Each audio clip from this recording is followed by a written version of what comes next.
Keto Kerala food വേൾഡിലേക്ക് സ്വാഗതം. ഇന്ന് ഞാൻ ഉണ്ടാക്കാൻ പോകുന്നത് ഒരു ലിവർ റോസ്റ്റാണ്. ഇതെങ്ങനെയാണ് ഉണ്ടാക്കുന്നതെന്നും ഇതിന് എന്തൊക്കെ സാധനങ്ങൾ വേണ്ടിയെന്നും നമുക്ക് നോക്കാം.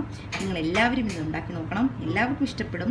കീറ്റോ ഫുഡ് കഴിക്കുന്നവർക്ക് മാത്രമല്ല, സാധാ ഡിഷിനൂടെയും ചോറിനും ചപ്പാത്തിക്കും എല്ലാം കഴിക്കാൻ പറ്റുന്ന ഒരു സ്പെഷ്യൽ ലിവർ റോസ്റ്റാണ് ഞാൻ ഉണ്ടാക്കിയിരിക്കുന്നത്. ഇതിനുള്ള സാധനങ്ങളും എങ്ങനെയാണ് ഉണ്ടാക്കുന്നതെന്ന് നമ്മൾക്ക് കാണാം. 1/2 കിലോ ലിവറാണിത്. കഴുകി വൃത്തിയാക്കി എടുത്തിരിക്കുന്നതാണ്. ചെറിയ കഷ്ണങ്ങളാക്കി ഞാൻ മുറിച്ചിട്ടുണ്ട്. ഇത് അരമണിക്കൂർ മുമ്പ് 1 ടേബിൾ സ്പൂൺ വിനാഗിരിയും കുറച്ച് ഉപ്പും കുറച്ച് മഞ്ഞൾപ്പൊടിയും ഇട്ട് വെച്ചു. ശേഷം അരമണിക്കൂറിന് ശേഷം നന്നായി കഴുകിയെടുത്ത ലിവറാണിത്. ഇതിലേക്ക് ഒരു 10-12 ചുമന്നുള്ളി, വീണ്ടും ഒരു 4-5 എണ്ണം ഞാൻ വേറെ എടുത്തിട്ടുണ്ട് ചതയ്ക്കാൻ, പിന്നെ ഒരു 6-7 അല്ലി വെളുത്തുള്ളി, ഒരു ചെറിയ കഷ്ണം ഇഞ്ചി, ഒരു പച്ചമുളക്, എരിക്കനുസരിച്ച് നിങ്ങൾക്ക് എടുക്കാം. കുരുമുളക് ഇടുന്നത് കൊണ്ടാണ് ഞാൻ ഒരെണ്ണം എടുത്തത്. കുറച്ച് കരിവേപ്പില, പിന്നെ ഒരു ടൊമാറ്റോയുടെ പകുതി. ഇതൊരു വലിയ ടൊമാറ്റോ ആണ്, അതുകൊണ്ടാണ് ഞാൻ ഇതിൻ്റെ പകുതി എടുക്കുന്നത്. 1/2 ടേബിൾ സ്പൂൺ പെരിഞ്ജീരകം, 1/4 ടേബിൾ സ്പൂൺ കുരുമുളക്. ഇത് ചതയ്ക്കാൻ വേണ്ടിയിട്ടാണ്. നിങ്ങൾക്ക് നിങ്ങളുടെ എരിക്കനുസരിച്ച് ഇതിന് മാറ്റം വരുത്താം. ബാക്കി പൊടികൾ എന്തൊക്കെയാണെന്ന് നോക്കാം. ഇതിലേക്ക് ആവശ്യമായ പൊടികൾ: ഗരം മസാല 1/2 ടീസ്പൂൺ, 1/2 ടീസ്പൂൺ മഞ്ഞൾപ്പൊടി, ഒരു 1/2 ടീസ്പൂൺ തൊട്ട് 3/4 ടീസ്പൂൺ വരെ എരിയുള്ള മുളക് പൊടിയാണ്, അതുകൊണ്ടാണ് ഞാൻ 1/2 ടീസ്പൂൺ മുളക് പൊടി എടുത്തത്. പിന്നെ ഇവിടെ 1/2 ടീസ്പൂൺ കുരുമുളക് പൊടി ഞാൻ എടുത്തിട്ടുണ്ട്. അതേപോലെ 1/2 ടീസ്പൂൺ ബീഫ് മസാല, പിന്നെ ഒരു 1 ടേബിൾ സ്പൂൺ മല്ലിപ്പൊടി. ഇതിലേക്ക് എടുത്തു വെച്ചിരിക്കുന്ന ഇഞ്ചി ഞാൻ ചെറുതായിട്ട് നുറുക്കിയിട്ടുണ്ട്. അതേപോലെ വെളുത്തുള്ളിയും ജസ്റ്റ് ഒന്ന് വരഞ്ഞു കൊടുത്തിട്ടുണ്ട്. പച്ചമുളകും ഞാൻ 2ആയി കീറിയെടുത്തു. അതേപോലെ ചെറിയ ഉള്ളി അത് ഞാൻ ചെറുതായിട്ടൊന്ന് കീറി കൊടുത്തിട്ടുണ്ട്.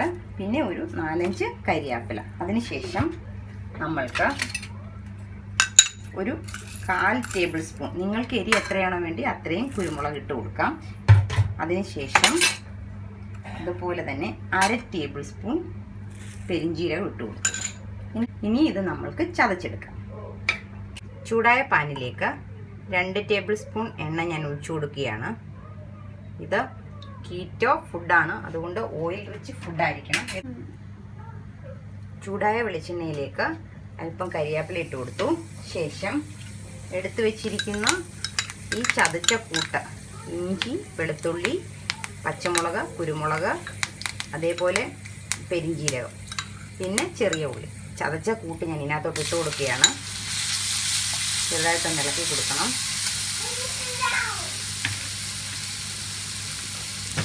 ചെറിയ ഒരു മണം മാറുന്നിടം വരെ. ഇതിനകത്ത് ഓയിൽ എപ്പോഴും ശ്രദ്ധിക്കേണ്ട കാര്യമാണ്. ഓയിൽ റിച്ച് ആയിരിക്കണം ഫുഡ്. അതും കോക്കനട്ട് ഓയിലോ നെയ്യോ ബട്ടറോ അല്ലെങ്കിൽ ഒലിവ് ഓയിൽ. വേറൊരു ഓയിലും നമ്മൾ ഇതിനകത്ത് യൂസ് ചെയ്യാൻ പാടില്ല. അപ്പം ഓയിൽ ശകലം കുറവാണ്, ഞാനൊരല്പം ഓയിലും കൂടെ ഒഴിച്ചു കൊടുക്കുകയാണ്.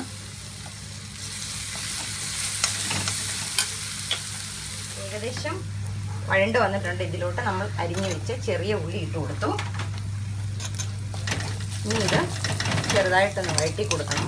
ചെറിയ തീയിലിട്ടിട്ട് ശ്രദ്ധിച്ചോണം.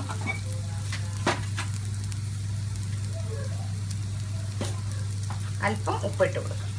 അപ്പം പെട്ടെന്ന് നമുക്കിത് വഴണ്ട് വയ്ക്കും.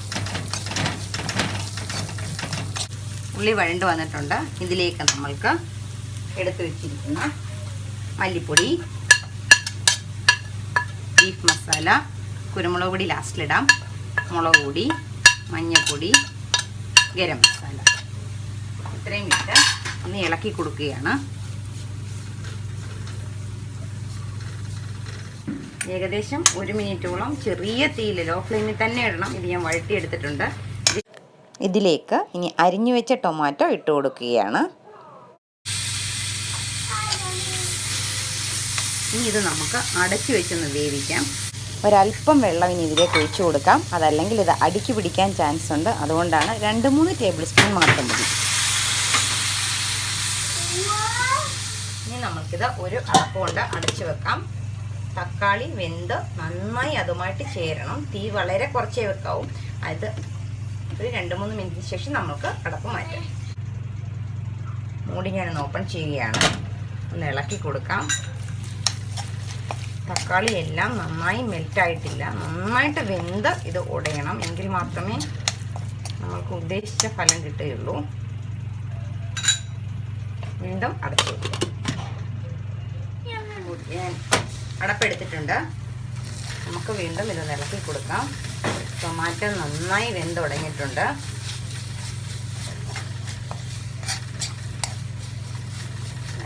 ഇനി ഇതിലോട്ടൊരു 1/4 ഗ്ലാസ് വെള്ളം ഒഴിച്ചു കൊടുക്കുകയാണ്. എന്നിട്ട് ചെറുതായിട്ടൊന്ന് കൂട്ടിയിട്ട് കൊടുക്കാം. ചെറുതായിട്ടൊന്ന് ചൂടായ ശേഷം നമ്മൾക്ക് ഇതിലോട്ട് ലിവർ ഇട്ട് കൊടുക്കാം. അത് ഏകദേശം തിളച്ച് വന്നിട്ടുണ്ട്. നന്നായിട്ട് തന്നെ ഇതിലോട്ട് നമ്മൾക്ക് എടുത്തു വെച്ചിരിക്കുന്ന ലിവർ ഇട്ട് കൊടുക്കാം. ശേഷം ഒരല്പം ഉപ്പിട്ട് കൊടുക്കുകയാണ്. ഉപ്പ് ശ്രദ്ധിച്ചിട്ട് ഇട്ട് കൊടുക്കാവും. എന്നിട്ട് നമ്മൾക്ക് ഇതൊന്ന് ഇളക്കി കൊടുക്കാം. ലിവറിനകത്ത് വെള്ളമുണ്ട്, ആ വെള്ളം ഇറങ്ങി ഇത് വെന്തോളും. തീ ശകലം കൂട്ടിയിട്ട് കൊടുക്കണം. എന്നിട്ട് ഇതൊന്ന് തിളച്ച ശേഷം തീ കുറച്ച് അടച്ചു വെക്കാം. ഇടയ്ക്കിടയ്ക്ക് നന്നായി ഇളക്കി കൊടുക്കണം, അല്ലെങ്കിൽ അടിക്ക് പിടിക്കാൻ ചാൻസ് ഉണ്ട്. ഇനി ഇത് നമ്മൾക്ക് അടച്ചു വെച്ച് വെള്ളം വറ്റുന്നിടം വരെ വേവിച്ചെടുക്കാം. അധികം വേവില്ല ലിവർ ആയതുകൊണ്ട്. ഒത്തിരി വെന്ത് കഴിഞ്ഞാൽ ഇത് ഹാർഡായി പോകും. നമ്മൾക്ക് ഇനി ഒന്ന് അടച്ചു വെക്കാം. അടപ്പെടുത്ത് നമുക്കൊന്ന് ഇളക്കി കൊടുക്കാം. ഉണ്ടല്ലോ, ലിവറിനകത്തുനിന്ന് തന്നെ വെള്ളം ഇറങ്ങുന്നുണ്ട്. ഈ വെള്ളം വറ്റുന്നിടം വരെ ഇടയ്ക്കിടയ്ക്ക് ഇളക്കി കൊടുത്ത് ഇത് അടച്ചു വെച്ച് നമുക്ക് വേവിച്ചെടുക്കാം. വീണ്ടും അടച്ചു വെക്കാം. ഏകദേശം 3-4 പ്രാവശ്യം ഞാനിത് തുറന്ന് ഇളക്കി കൊടുത്താണ് വീണ്ടും ഞാൻ ഓപ്പൺ ചെയ്യുകയാണ്. അടിക്ക് പിടിക്കാതെ ശ്രദ്ധിച്ചോണം. ഏകദേശം ഇനി ഇത് നമ്മൾക്ക് ഓപ്പൺ ചെയ്ത് തന്നെ വറ്റിച്ചെടുക്കണം. ഈ ഒരു വെള്ളം നിങ്ങൾക്ക് ഈ പരുവമാണ് ഇഷ്ടമെങ്കിൽ കുറച്ച് വെള്ളം ഒഴിച്ച് ലൂസായിട്ട് എടുക്കാം. അതല്ല ഡ്രൈ ആയിട്ട് തന്നെ വേണമെന്നുണ്ടെങ്കിൽ അങ്ങനെയും എടുക്കാം. ഇത് സാധാരണ ചപ്പാത്തിക്കോ ചോറിനോ ഒക്കെ കഴിക്കാൻ പറ്റുന്നതാണ്. ഇതിലേക്ക് ഞാൻ അല്പം കുരുമുളക് പൊടി ഇട്ട് കൊടുക്കുകയാണ്. ആവശ്യത്തിന് എരിയും ഉപ്പും പുളിയും എല്ലാം ഉണ്ട്, എങ്കിലും അല്പം കുരുമുളക് പൊടി. നിങ്ങൾക്ക് നിങ്ങൾക്ക് എത്രയാണോ വേണ്ടതെന്ന് അതിനനുസരിച്ചാണ് എടുക്കേണ്ടത്. പച്ചമുളക് വേണമെങ്കിൽ ഔട്ട് ചെയ്യാം, അതല്ല കുരുമുളകിൻ്റെ കുറവ് വേണമെങ്കിൽ അത് നിങ്ങൾക്ക് കുറച്ചെടുക്കാം. നിങ്ങളുടെ ഇഷ്ടമാണ് ഇത് ചെയ്യേണ്ടത്. അല്പം കരിവേപ്പില ലാസ്റ്റ് വിതറി കൊടുക്കുകയാണ്. വെള്ളമെല്ലാം വറ്റി നന്നായിട്ട് വന്നിട്ടുണ്ട്. ഇതാണ് ഇതിൻ്റെ പരുവം.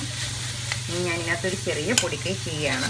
എൻ്റെ മോന് എരി ഒത്തിരി ഇഷ്ടമല്ല, അതുകൊണ്ട് ഞാൻ 1 ടേബിൾ സ്പൂൺ തേങ്ങാപ്പീര ഇതിനകത്തോട്ട് ഇട്ട് കൊടുക്കുകയാണ്. ആൾക്ക് എരി അത്രയും ഇഷ്ടമല്ല. ബീഫ് റോസ്റ്റും ലിവർ ഫ്രൈയും ഒക്കെ ആളുടെ സ്പെഷ്യലാണ്, അതുകൊണ്ടാണ് ഞാൻ ഇട്ടത്. നിങ്ങൾക്ക് വേണമെങ്കിൽ ഇത് അവോയ്ഡ് ചെയ്യാം. അതല്ല എരി കൂടുതലാണെങ്കിൽ കുറച്ച് തേങ്ങാപ്പീരയോ തേങ്ങാപ്പാലോ നിങ്ങൾക്ക് ഇതിനകത്ത് ചേർക്കാവുന്നതാണ്. അതെല്ലാം നിങ്ങളുടെ ഇഷ്ടത്തിനും നിങ്ങളുടെ ടേസ്റ്റിനുമാണ് എടുക്കേണ്ടത്. ഓക്കെ, ഇത് ഏകദേശമായിട്ടുണ്ട്. ഇനി ഞാനിത് സ്റ്റൗ ഓഫ് ചെയ്യാൻ പോവുകയാണ്. സെർവിംഗ് ബൗളിലോട്ട് മാറ്റാൻ പോവുകയാണ്. ലിവർ റോസ്റ്റ് ഇവിടെ റെഡി ആയിട്ടുണ്ട്. എല്ലാവരും കണ്ടല്ലോ എങ്ങനെയാണ് ഉണ്ടാക്കുന്നതെന്ന്. നിങ്ങൾക്ക് ഇഷ്ടപ്പെട്ടാൽ വീഡിയോ ലൈക്ക് ചെയ്യണം, ഷെയർ ചെയ്യണം, സബ്സ്ക്രൈബ് ചെയ്യണം. Okay, thank you, by.